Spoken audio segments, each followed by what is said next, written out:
Il y a 2 mois, Grenoblois et Parisiens s'affrontaient lors des playoffs. Le GF38 s'était imposé 2-0 pour ensuite chuter face à Toulouse. Cette saison encore, les deux formations vont afficher l'ambition de jouer le haut de tableau et viser le top 5.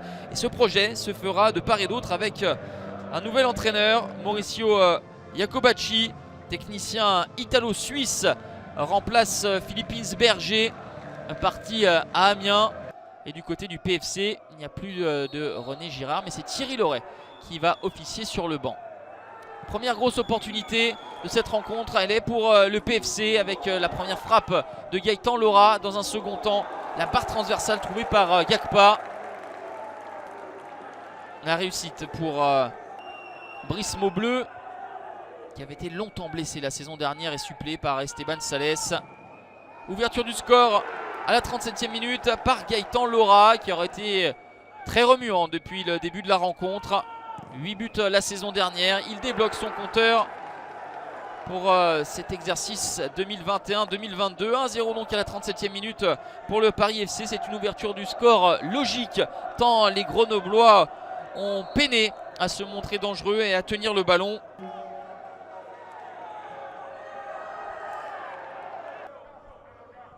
« 1-0 à la mi-temps pour le Paris FC. A noter que ce match se dispute au stade Jean Laville de Gueugnon, puisque le stade des Alpes de Grenoble est en travaux. La deuxième période, même physionomie, toujours avec les déboulés du casque bleu. Gaëtan Laura qui centre fort et le malheureux Manuel Pérez marque contre son camp et se blesse sur l'action.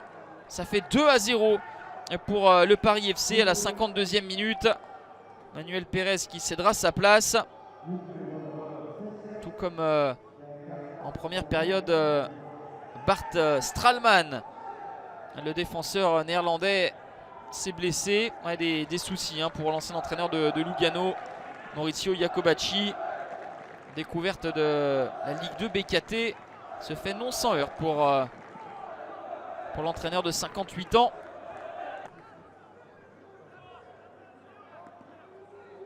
Tout va bien donc pour Thierry Loret, lui qui a connu des accessions Ligue 2 BKT, Ligue 1 Uber Eats avec le Gazélec d'Ajaccio et avec Strasbourg. Encore une fois, Gaëtan Laura lancé sur orbite, qui fait des misères à l'arrière-garde grenobloise, qui tergiverse, et derrière il n'en faut pas plus à Moustapha Nam pour marquer un but somptueux. 3-0 à la 72e minute. Beaucoup de précision et de puissance dans la reprise du milieu de terrain sénégalais.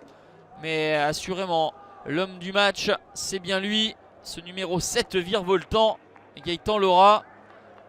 Lui qui avait vraiment brillé la saison dernière, qui avait passé un cap, l'ancien attaquant de Quevilly-Rouen. Derrière la défense grenobloise est hésitante et la sanction dans l'immédiat.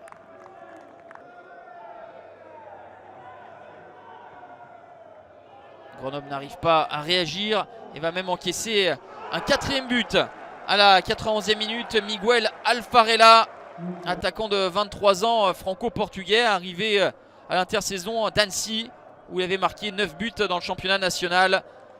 Entré à la 74e minute, il lui aura fallu à peine un quart d'heure pour trouver le chemin des filets. 4-0, démonstration du Paris FC de Thierry Loret qui s'impose avec la manière. Les Parisiens sont co-leaders avec Caen à l'issue de cette première journée. Grenoble va devoir réagir, mais ce ne sera pas aisé avec un déplacement à Auxerre à venir.